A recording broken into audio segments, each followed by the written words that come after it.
They were built to haul, tow, and conquer. But some pickups did more damage than good. From deadly rollovers to frame failures and explosive fuel tanks, these trucks left a trail of destruction that automakers would rather you forget.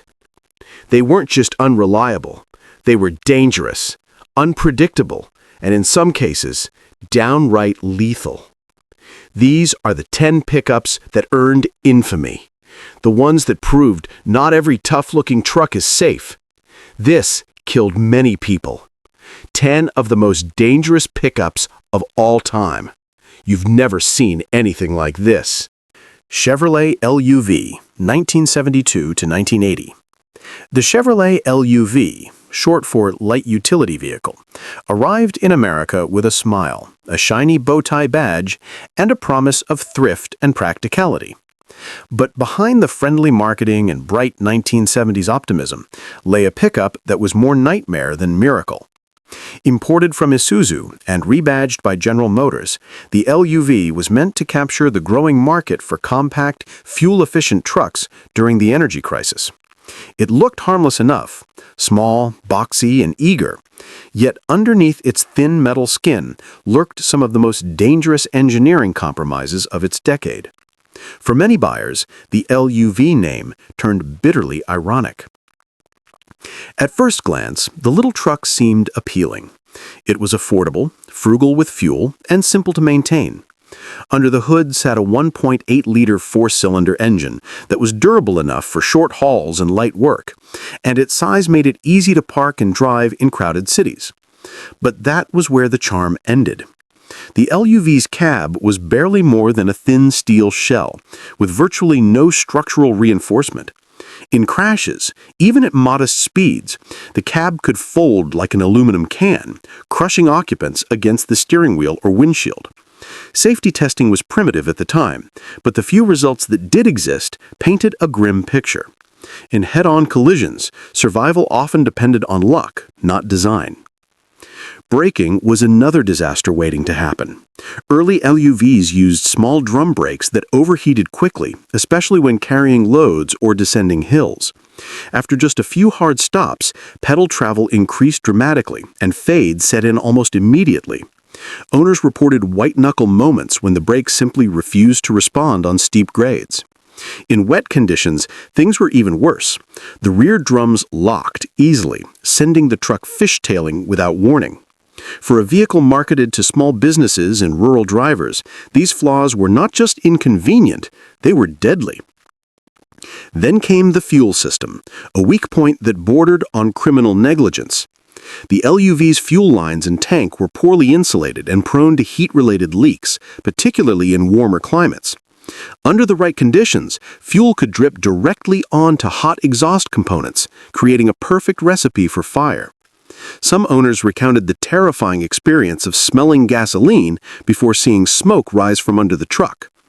GM issued quiet fixes, but the design remained fundamentally flawed. Mechanics across the country began calling it a ticking bomb on four wheels, or, more sarcastically, a tin can with a badge. The LUV's frame, designed for light duty, also proved disastrously weak under real-world use. Over time, and especially when loaded near capacity, the thin steel rails would flex, twist, and sometimes crack outright. Once bent, the frame often threw off the truck's suspension geometry, leading to wild, unpredictable handling. Drivers would find themselves wrestling with the wheel as the rear end shimmied or drifted unpredictably, especially at highway speeds. In one telling review from a small-town paper in 1978, a mechanic summed it up perfectly. The LUV doesn't carry loads, it suffers them. Despite all this, the LUV sold reasonably well during its run. Americans desperate for fuel economy overlooked its flaws, and GM marketed it as an affordable, cheerful alternative to domestic full-size trucks. But over time, reality caught up. Reports of brake failure, frame bending, and fire hazards mounted, and the LUV's reputation soured. By the end of the decade, most of them had rusted away or been scrapped, their fragile frames unable to withstand years of hard use. Those that survived were often held together by patchwork repairs and the stubborn loyalty of owners who couldn't afford anything else. Today, the Chevrolet LUV stands as one of the most ironic vehicles of the 1970s, a truck named for affection that delivered only fear and frustration. It represented the darker side of the import craze, a hastily rebadged foreign design sold under a trusted American name with little thought given to safety or longevity.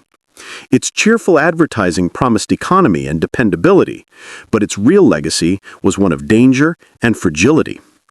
Mechanics still remember it as a tin can with a badge, and former owners recall near misses, breakdowns, and fires with a kind of dark humor that only time allows.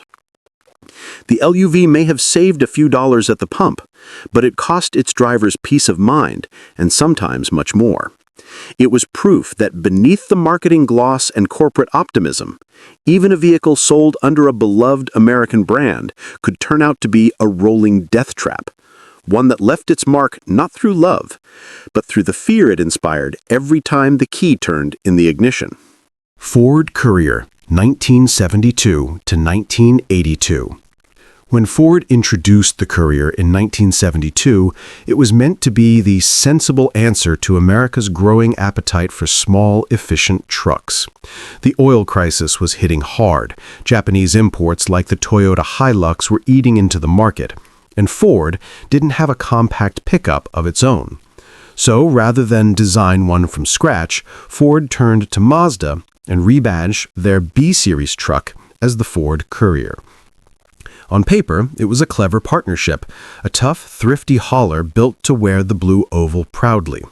In reality, it became one of the most fragile, failure-prone pickups ever to wear an American badge.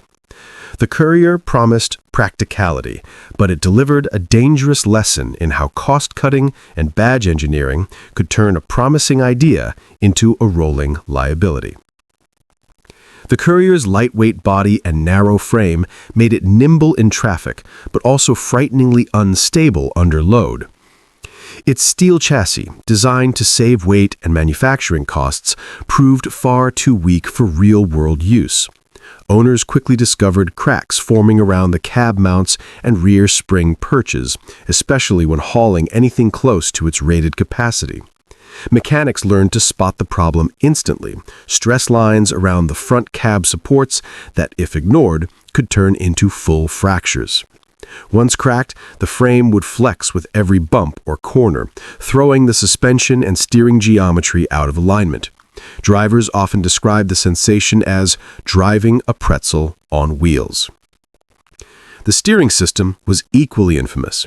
Built with minimal reinforcement and exposed linkages, it was prone to seizure, especially in cold or dirty conditions. Early owners reported a terrifying phenomenon where the wheel would suddenly lock or resist turning altogether, often mid-corner. The culprit was usually corrosion inside the steering column or a collapsed bearing, but Ford never issued a full recall. One truck owner from Oregon later recalled, "You turn the wheel and nothing happened. Then all at once it would break free and the whole truck would dart sideways. It scared me half to death." Braking was another weak point that bordered on negligence. The Courier's small drums and thin pads were adequate for light use on level ground, but dangerously underpowered for mountain driving or towing.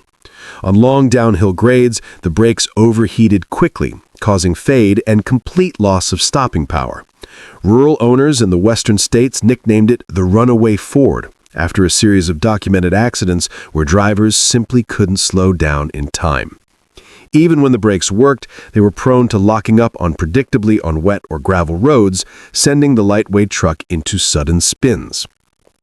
But perhaps the Courier's most dangerous flaw lay behind the cab, in its fuel tank design. Mounted low and close to the rear axle, the thin-walled tank was easily punctured or ruptured in rear-end collisions.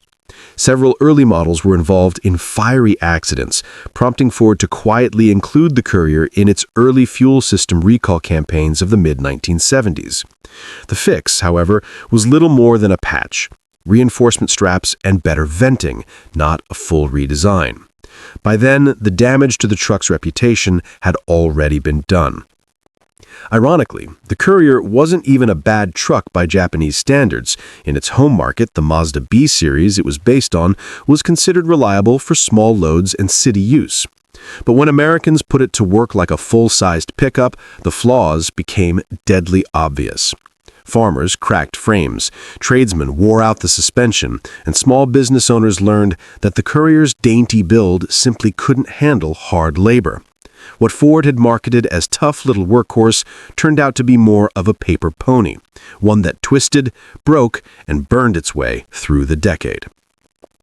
By the early 1980s, Ford was desperate to move on. The Courier name quietly disappeared, replaced by the all-new Ranger, a true Ford design that finally addressed the structural and safety flaws that had haunted its predecessor. The Ranger's debut was almost an act of corporate amnesia. Ford never mentioned the Courier again in ads or brochures. For most consumers, it faded from memory as quickly as it had arrived, buried under the avalanche of better-built compacts that followed. Today, the Ford Courier survives mostly in scrapyards, rusted beyond recognition. The few that still run are kept alive by nostalgia or stubbornness, relics of a time when American automakers were learning, painfully, that rebadging foreign products didn't guarantee success.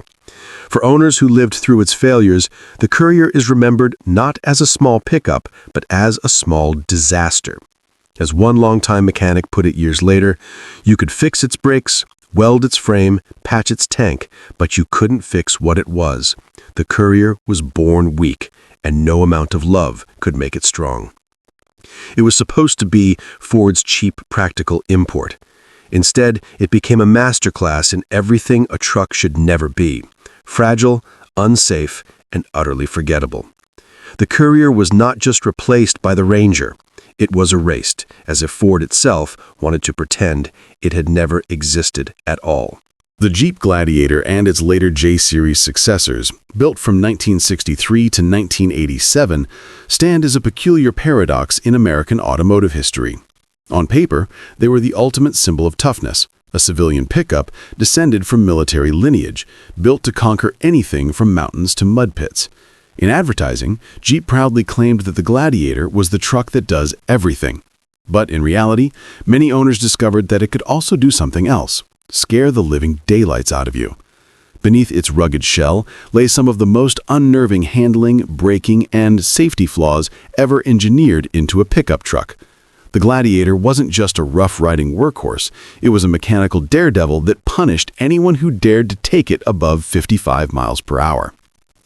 The story began in 1963 when Kaiser Jeep introduced the Gladiator as a full-size pickup meant to bring military toughness to the civilian world. It shared its platform with the Wagoneer and carried a heavy-duty look that made Ford's and Chevy's offerings seem soft by comparison. Its squared fenders, high ride height, and simple steel interior screamed function over form. Unfortunately, that philosophy extended to its safety and handling design. The truck's ancient steering geometry, essentially an evolution of 1940s technology, made it twitchy, vague, and prone to wandering even when brand new. Owners quickly coined the term Jeep drift to describe the unnerving feeling of the truck slowly veering off course with no input from the driver. Adjusting the steering box helped for a while, but the problem always came back. The culprit was an unholy combination of a weak front suspension, sloppy linkages, and uneven weight distribution that made straight-line stability a fantasy rather than a feature. At low speed, the Gladiator could crawl through anything: deep snow, mud, steep trails, and in that environment, it was unbeatable.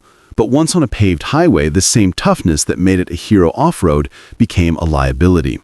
The solid front axle and crude leaf springs gave it a bone-jarring ride, and when loaded, it developed a tendency to sway alarmingly in corners. On windy days, the high stance acted like a sail, catching crosswinds and amplifying the wandering until it felt like the truck was steering itself.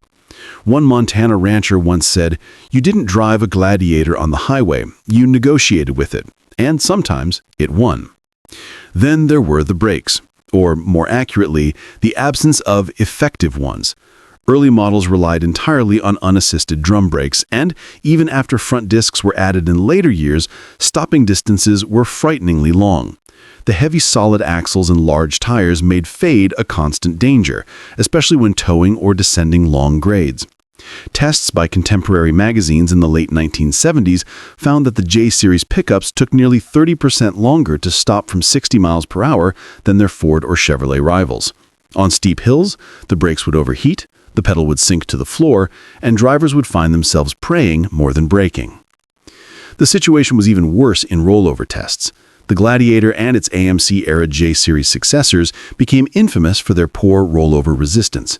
With a tall stance, narrow track, and primitive suspension geometry, these trucks scored among the lowest rollover resistance ratings ever recorded for a domestic pickup.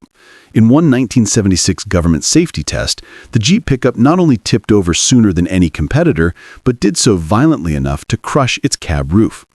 AMC downplayed the results, but insurance companies took notice, and many early fleet contracts were quietly canceled as a result. AMC's stewardship of the Gladiator and J-Series from 1970 onward didn't fix the problems. In fact, it often made them worse. AMC reused aging components long past their safe lifespan to save costs, and the steering gearboxes became notorious for developing excessive play after just a few thousand miles. Combined with weak tie rods and flexible mounting brackets, the trucks earned a dangerous reputation for unpredictable handling, especially under load or at high speed. Owners towing heavy trailers often described how the truck would start wandering in its lane, forcing them to constantly countersteer. A retired contractor from Colorado once said, "You didn't need a gym membership if you owned one. Just holding it straight on the freeway was a workout." But despite these flaws, the Gladiator had undeniable charm. It looked indestructible, it sounded commanding, and off-road it was nearly unstoppable. The big inline sixes and optional AMC V8s had torque for days, and in mud or snow, the truck was a legend. But as the 1970s wore on and safety regulations grew stricter, the Gladiator began to look like a dinosaur than a pickup. Competing trucks added crumple zones, better brakes, and power steering that actually worked, while the J-Series soldiered on with essentially the same architecture it had in 1963. By the 1980s, the Jeep pickup had become a relic of a bygone era. It was slow, unstable, and dangerously outdated. When Chrysler bought AMC in 1987, one of the first things it did was quietly kill off the old J-Series. The company didn't hold a farewell celebration or even issue a press release. The last few units trickled off the line in silence, replaced later by the far safer and more modern Comanche. Today's surviving Gladiators and J-Series pickups are cult favorites among Jeep enthusiasts. Restorers love their brute simplicity, and off-roaders still swear by their toughness. But even die-hard fans admit that driving one on modern highways is a nerve-wracking experience. A well-known Jeep restorer once summed it up best: "They're incredible off-road, terrifying on-road, and unforgettable either way." The Jeep Gladiator of 1963 to 1987 wasn't killed by rust or obsolescence. It was retired by fear. Its reputation for wandering steering, weak brakes, and lethal rollover tendencies made it one of the most unpredictable trucks of its time. It looked fearless, yes, but sometimes the bravest thing a driver could do was to park it and walk away. The Toyota pickup of 1979 to 1988, known globally as the Hilux, carried an almost mythical reputation for toughness. It was the truck that Top Gear later famously tried and failed to kill. Dropped from buildings, drowned in the ocean, set on fire, and yet somehow still able to start. It was the machine that helped build Toyota's legend of indestructibility. But behind that heroic image lay a dark, corroded truth.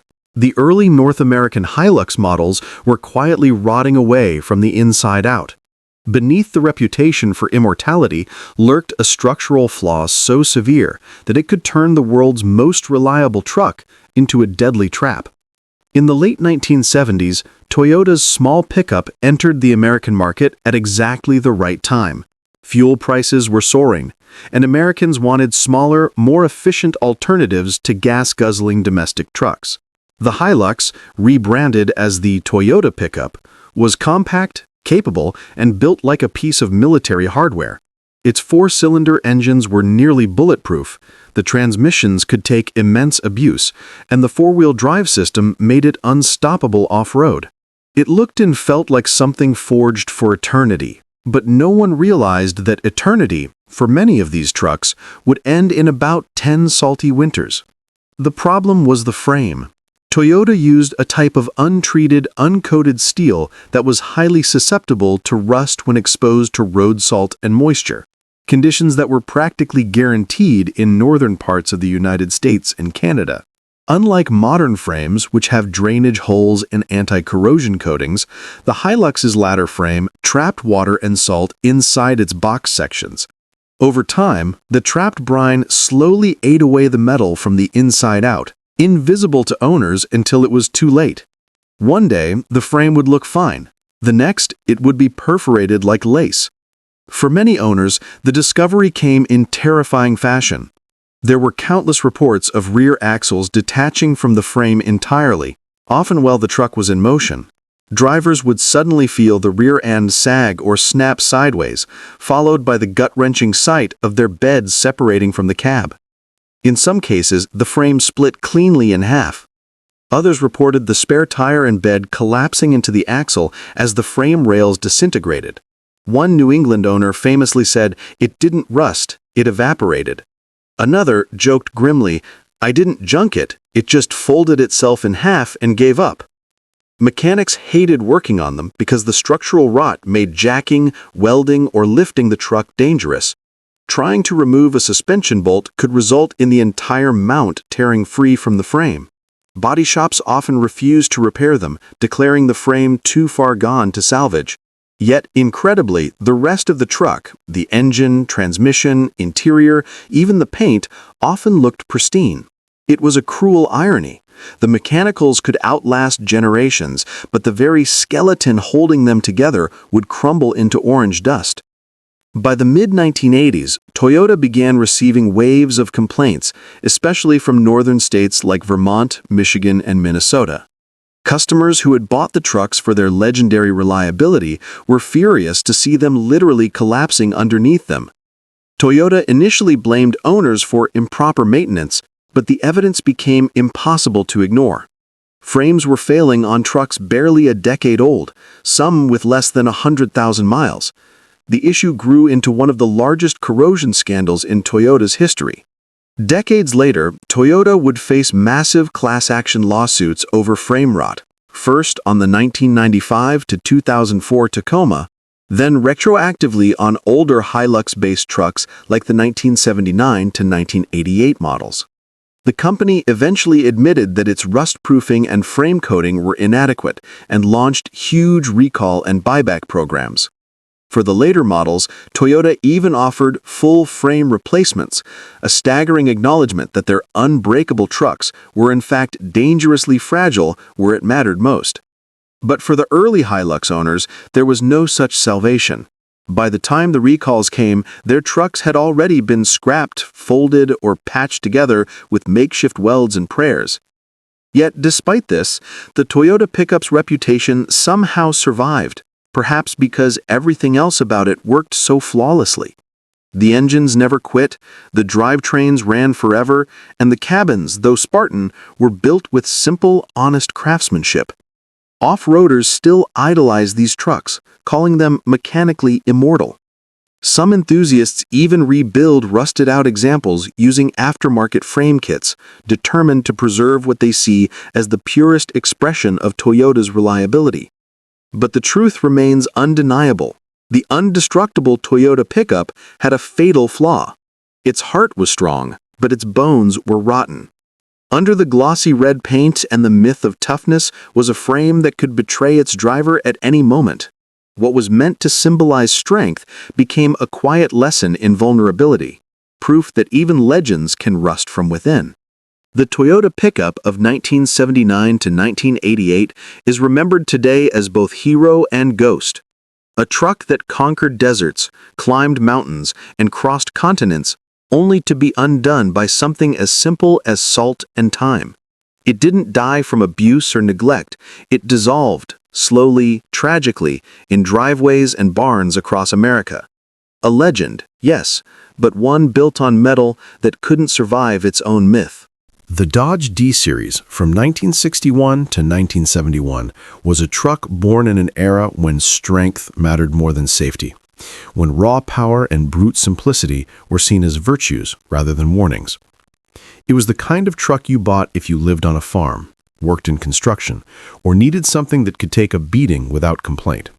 And for a while, it did just that, hauling, towing, plowing, and powering through every kind of abuse a working man could throw at it. But on the open highway, the D-Series revealed its darker side. It wasn't just a rough, noisy, old-school pickup. It was, by modern standards, one of the most dangerous machines Dodge ever built. At first glance, the D-Series looked indestructible. It had square shoulders, heavy-gauge steel panels, and a presence that seemed to say, "Don't mess with me." Beneath that steel skin, however, was a design philosophy that cared little for driver survival. The cabin was a metal box, lined with more metal. The dashboard, a flat slab of stamped steel, as unforgiving as an anvil. The steering column, a solid steel shaft that pointed directly at the driver's chest, a design that would later be outlawed for good reason. In a frontal collision, that column could turn into a spear, punching straight through the driver in an instant. There were no collapsible safety mechanisms, no crumple zones, no padding. In a D-Series crash, the body didn't absorb energy, the driver did.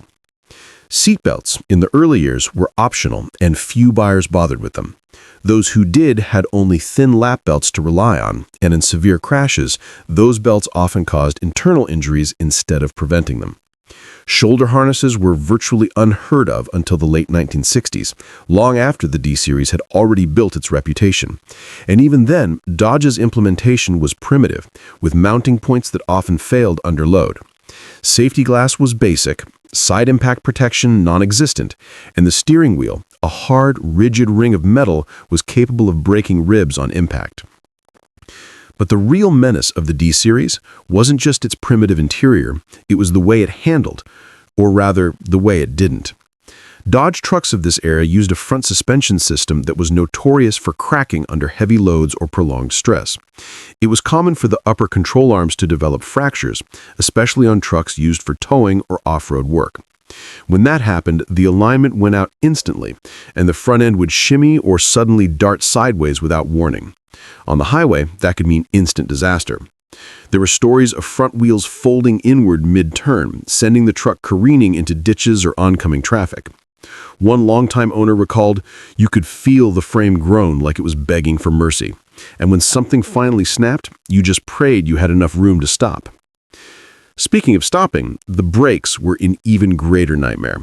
The D-Series relied on drum brakes at all four corners, and in heavy-duty use, they were utterly inadequate.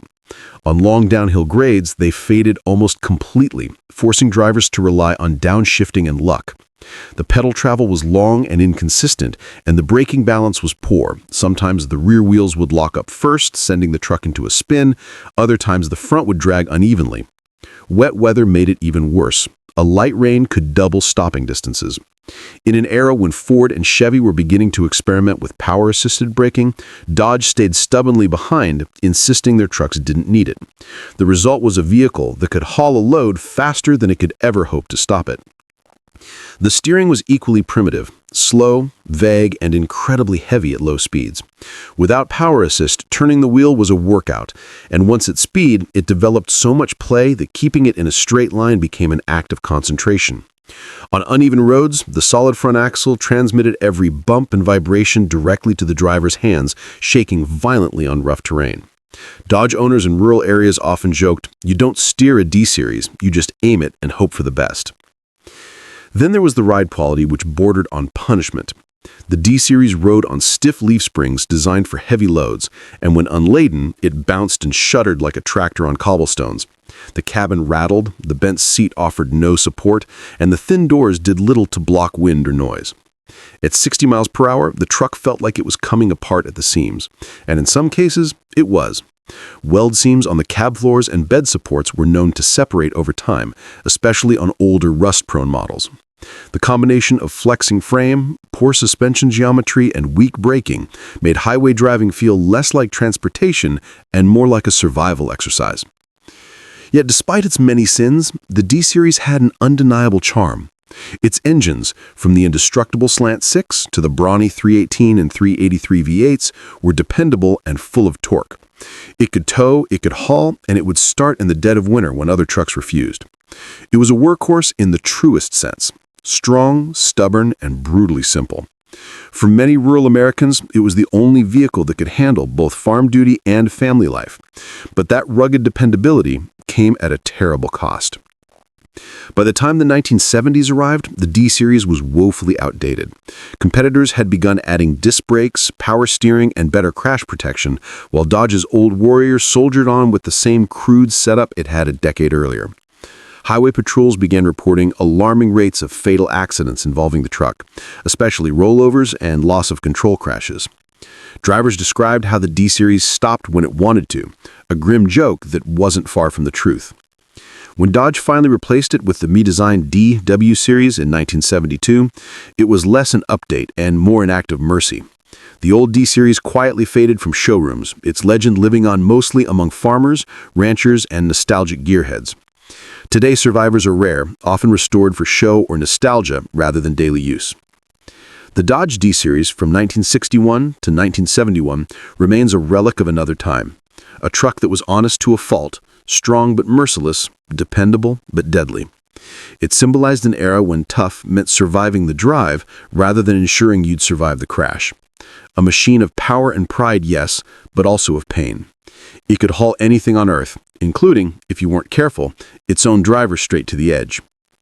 The Chevrolet S10, produced from 1982 to 1993, was General Motors' first attempt at building a truly compact pickup, a truck designed to offer all the utility of a full-size hauler without the fuel costs, weight, or price tag.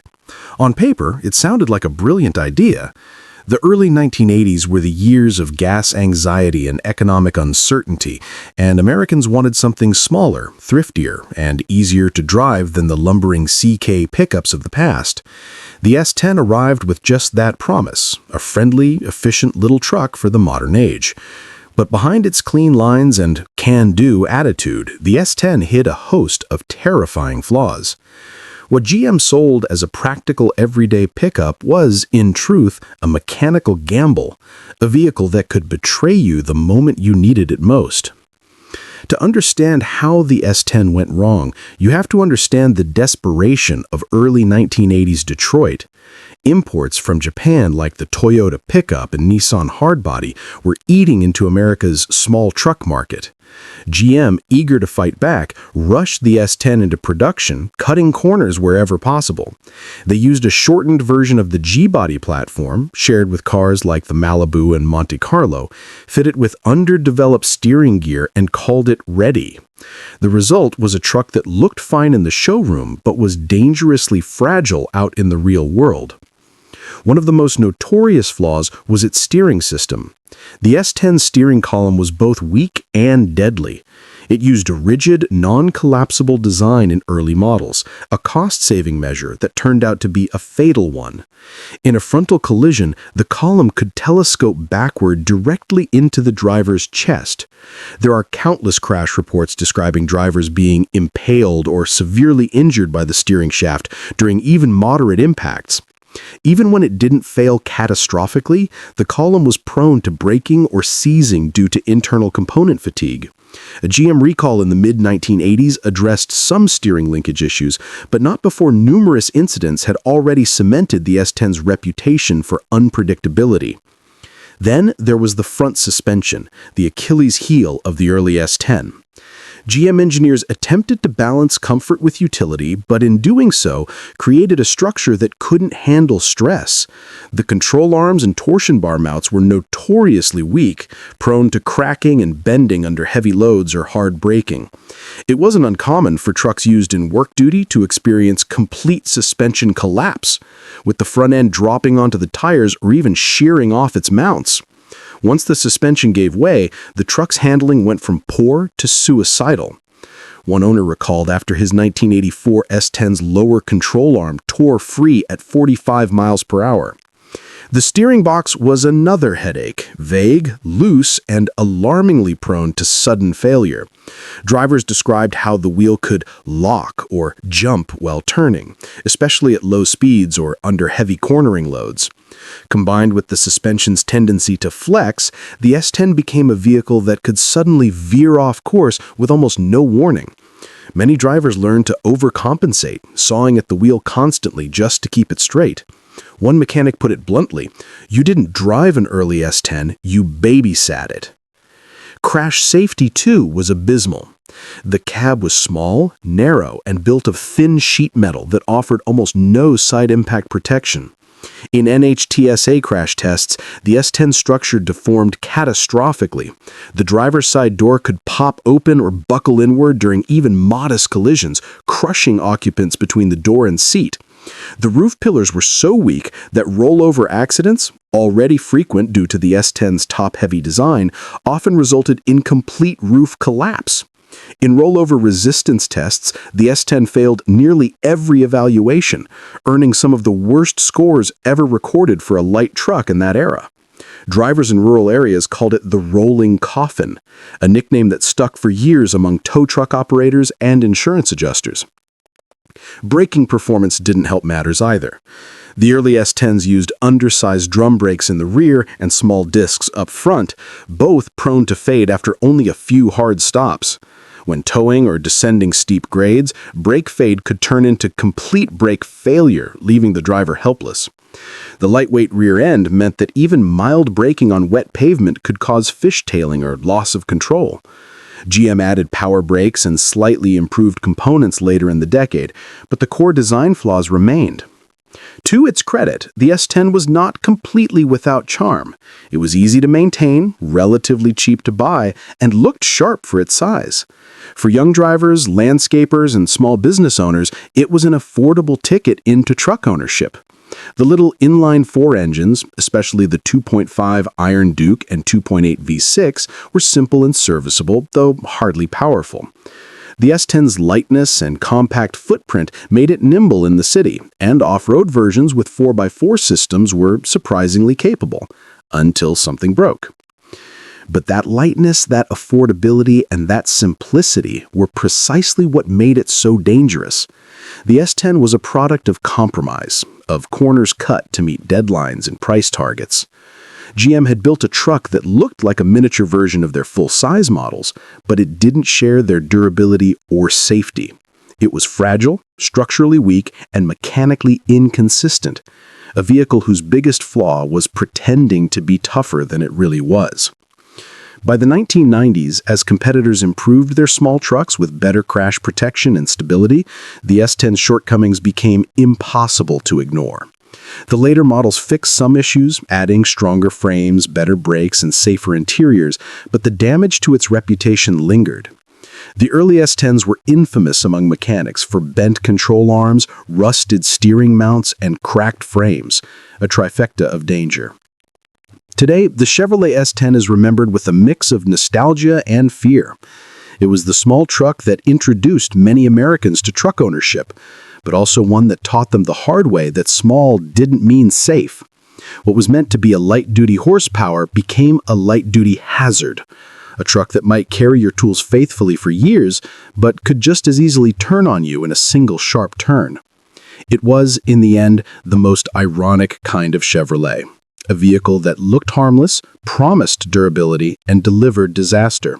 A small truck with big problems and a long legacy of nervous drivers who learned to treat every curve as a gamble and every stop as a prayer.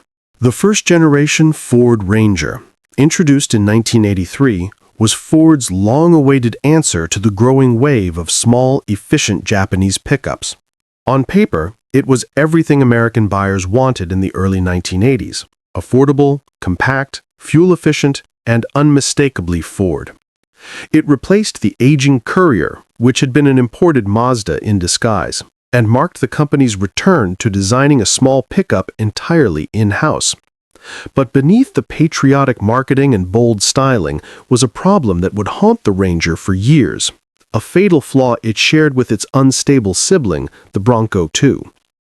The Ranger wasn't just small, it was dangerously small, and its design left it teetering on the edge of catastrophe every time the road got rough. Built on a narrow, short wheelbase chassis meant to emphasize maneuverability and off-road agility, the Ranger inherited its proportions from the same platform that underpinned the Bronco II, a vehicle infamous for its tendency to roll over during even mild evasive maneuvers. Engineers at Ford had tried to balance compactness with truck toughness, but the geometry of the suspension and the height of the center of gravity created a machine that was inherently unstable at speed. The problem wasn't so much the truck's height, though that didn't help, but its track width, the distance between the left and right wheels. The Ranger's narrow stance meant that lateral forces built up far too quickly in turns. A sharp steering input at highway speeds could cause the truck to lift one side off the ground, and once that happened, gravity often took over.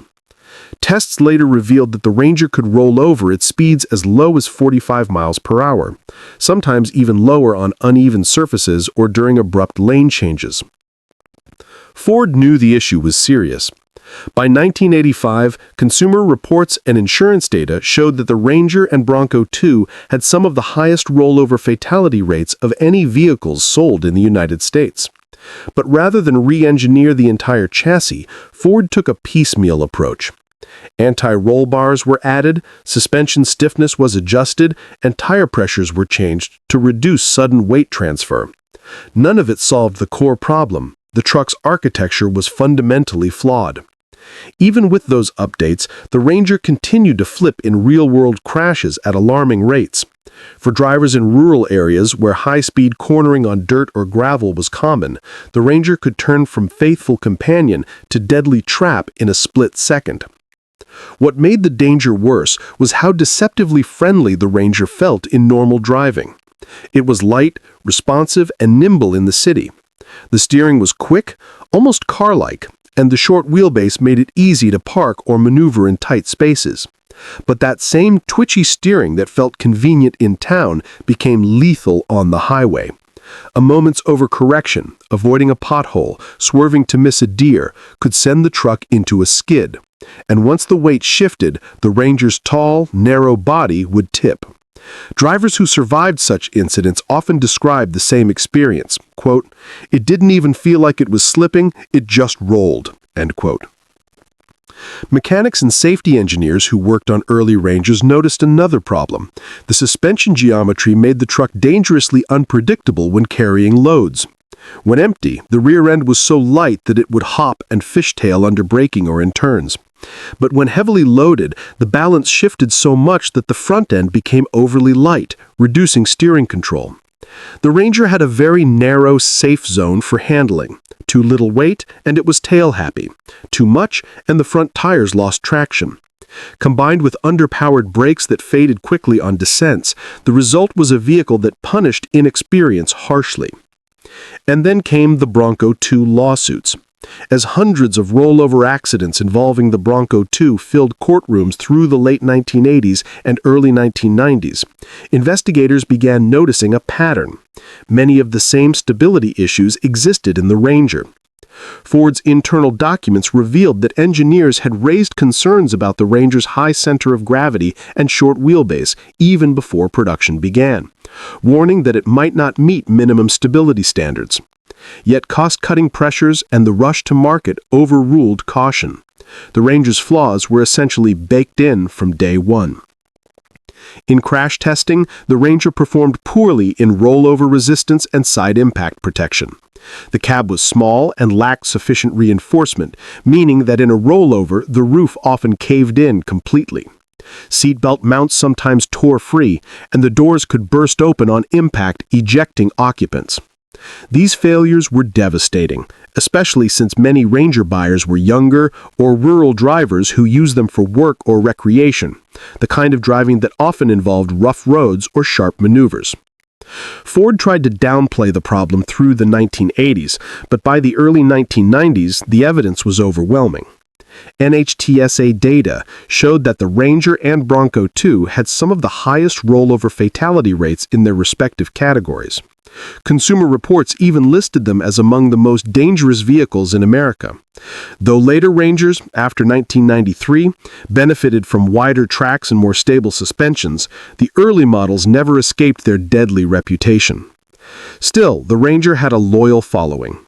Owners loved its simplicity, its rugged looks, and its reliability, at least mechanically.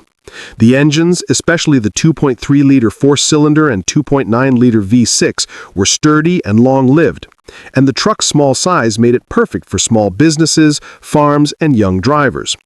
But even among enthusiasts, there was an unspoken rule: don't take corners fast and don't push your luck. One longtime owner summed it up best: it was a good little truck if you respected it, but if you forgot what it was, it reminded you hard. Today, the first-generation Ford Ranger occupies a strange place in automotive memory. It's remembered fondly for its style and work ethic, but those who know its history can't ignore the danger it carried. It was a truck that demanded discipline, not trust, a vehicle that looked harmless yet punished overconfidence without mercy. The Ranger's legacy is both nostalgic and tragic. A compact pickup that was built to empower everyday drivers, but ended up humbling them instead. Small, spirited, and all too often unforgiving, the early Ranger was proof that even the smallest trucks could cast the longest shadows. When Dodge unveiled the second-generation Ram 1500 in 1994, it was hailed as a revolution, a total reimagining of what a pickup could look like. Its massive, semi-truck-inspired front end, bold crosshair grille, and squared shoulders made it look unstoppable, like something that could drive straight through a mountain and keep going. It was big, brash, unapologetically American, a truck that shouted power before the engine even started. It won awards, sold in record numbers, and put Dodge back on the map after years of being an afterthought in the pickup world. But behind that tough, heroic image was a deeply flawed design, one that made the 1994 to 2001 Ram 1500 one of the most dangerous and structurally weak trucks of its time. Beneath the muscle-bound styling was fragility that even Dodge couldn't disguise for long. The biggest issue was structural safety. The Ram's body looked strong, but it was built around a frame that lacked torsional rigidity. In moderate to high-speed crashes, the front crumple zones performed inconsistently, and the cab itself was alarmingly prone to collapse. The roof pillars, those thick-looking metal supports that should have protected occupants and rollovers, were shockingly weak. In NHTSA roof crush tests, the Ram 1500's cabin folded like a soda can under pressure, leading to fatal head and neck injuries in even moderate rollovers.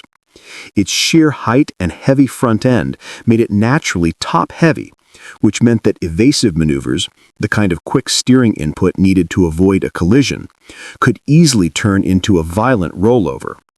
The Institute for Highway Safety, IIHS, later gave it some of the lowest structural integrity ratings of the entire decade. It looked like a tank, but in reality, it was more like a papier-mâché fortress. Then there were the brakes, or rather, the frightening lack of them. Dodge engineers had focused so much on styling and powertrain updates that the braking system felt like an afterthought. The front rotors warped easily under heat, the rear drums were undersized for the truck's mass, and the brake fade on long descents was nearly catastrophic. Many owners described the same experience. The first stop was fine, the second was shaky, and by the third or fourth, the pedal went soft and the truck just kept rolling. One longtime owner in Texas said, "It felt like the truck was begging you to hit something to make it stop." The combination of heavy nose and weak brakes meant that the Ram had an unfortunate tendency to dive violently under braking, pitching forward and destabilizing the rear wheels, which often led to fishtailing or loss of control, especially when towing. The suspension and steering setup added another layer of danger. The Ram 1500's front suspension design placed extreme stress on its ball joints and tie rods, which weren't up to the task of supporting such a heavy front end. Failures were common, not over time, but sometimes within just a few years of regular use. Owners across North America reported horrifying incidents where a ball joint or steering link simply snapped, often while driving on the highway. When that happened, the result was instant chaos. The front wheel would collapse inward, the truck would veer violently off course, and the driver had almost no time to react. In some cases, the steering linkage itself broke under heavy loads or while toning, sending the vehicle careening uncontrollably. Dodge issued limited service bulletins, but no full recalls for many of these early failures, leaving thousands of owners to discover the problem the hard way. Even the handling dynamics were unpredictable. The Ram was designed to feel commanding and stable, but that illusion fell apart when pushed even slightly beyond its comfort zone. The steering was vague and slow to respond, which made small corrections difficult. Yet the truck's short front suspension travel and tall body made it tip quickly when those corrections finally took hold. The result was a truck that could feel sluggish one moment and twitchy the next. Add to that a solid rear axle that bounced wildly over rough roads and a suspension tuned more for looks than precision, and the Ram 1500 could turn a simple swerve into a terrifying fishtail in the blink of an eye. Crash test data confirmed what many drivers already suspected. In frontal impacts, the steering column often intruded deep into the cabin, injuring or even impaling drivers. The dashboard structure offered little absorption, transferring most of the crash energy directly into the legs and torso of the occupants. In side impacts, the doors frequently popped open, and the unreinforced lower sills allowed intrusion into the footwell area. The airbag systems, primitive by modern standards, were inconsistent with numerous reports of non-deployment during major crashes. One highway patrol officer who responded to multiple Ram wrecks in the 1990s famously remarked, "The truck always looks okay from the outside until you see what's left inside." Ironically, part of what made the Ram so dangerous was also what made it so beloved. It looked unstoppable. The styling convinced owners that they were invincible behind the wheel, that they could drive faster, tow heavier, or corner harder because the truck looked like it could take it. But that confidence was misplaced. The 1994 to 2001 Ram 1500 was a master of deception, all brawn and no backbone. It projected the image of indestructibility, yet it failed in precisely the moments when real strength mattered most. By the early 2000s, as safety standards grew stricter and crash testing became more publicized, the Ram's poor ratings became impossible to ignore. The truck that once won Truck of the Year honors was now earning poor safety scores across the board. Dodge quietly redesigned the chassis for the 2002 model year, reinforcing the cab, widening the track, and finally addressing the suspension and braking flaws that had haunted the previous generation. But the damage was already done. The 1994 to 2001 Ram 1500 had left a trail of wrecked trucks and broken bones that no marketing campaign could erase. Today, enthusiasts still admire the second-gen Ram for its style. It's often called one of the most iconic pickup designs ever made. Its aggressive stance, muscular lines, and unmistakable presence made it a symbol of 1990s American truck culture. But those who drove one hard, or worse, crashed one, remember the other side of the story. Beneath that proud chrome grille and rumbling V8 was a truck that could betray you in an instant. As one former owner put it bluntly, the Ram made you feel 10 feet tall until the day it reminded you how easy it was to fall. The Chevrolet CK series trucks from 1973 to 1987 are remembered today as workhorses, reliable haulers, and icons of the American pickup design. But beneath that rugged reputation lurked one of the most notorious and deadly flaws in automotive history: the side saddle fuel tank. Unlike conventional designs that place the gas tank safely between the frame rails, Chevrolet chose to mount these tanks outside the frame, directly behind the cab and under the bed, mere inches from the driver's and passenger's doors. It was a decision that prioritized cargo space and manufacturing convenience over human life, and it would prove catastrophic. At first glance, the side saddle setup seemed clever. By moving the fuel tanks to the outside of the frame, GM engineers could increase bed width and simplify production. The trucks themselves were robust, with strong V8 engines, durable transmissions, and frames that could carry tremendous loads. They were built for farmers, construction workers, and anyone who needed a reliable truck day after day. But that reliability came with a hidden, ticking danger.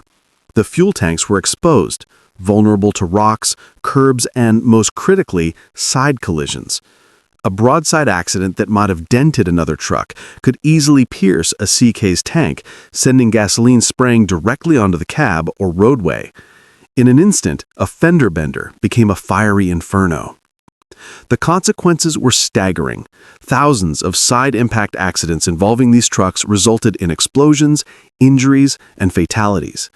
Insurance claims, personal stories, and investigative reports painted a chilling picture of a vehicle that could turn deadly from a seemingly minor collision.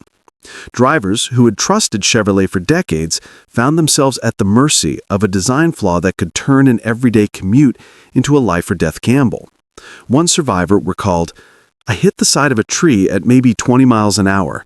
The doors and fenders were fine, the truck looked okay, but the fire started before I could even think. I didn't make it out without burns." Stories like this were far from isolated. The pattern was frighteningly consistent. NBC's Dateline famously illustrated the hazard with a dramatic recreation.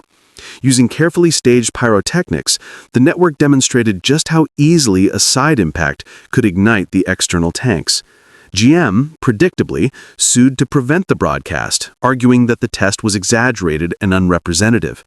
But the evidence, thousands of real-life accidents, fatalities, and court cases, was overwhelming.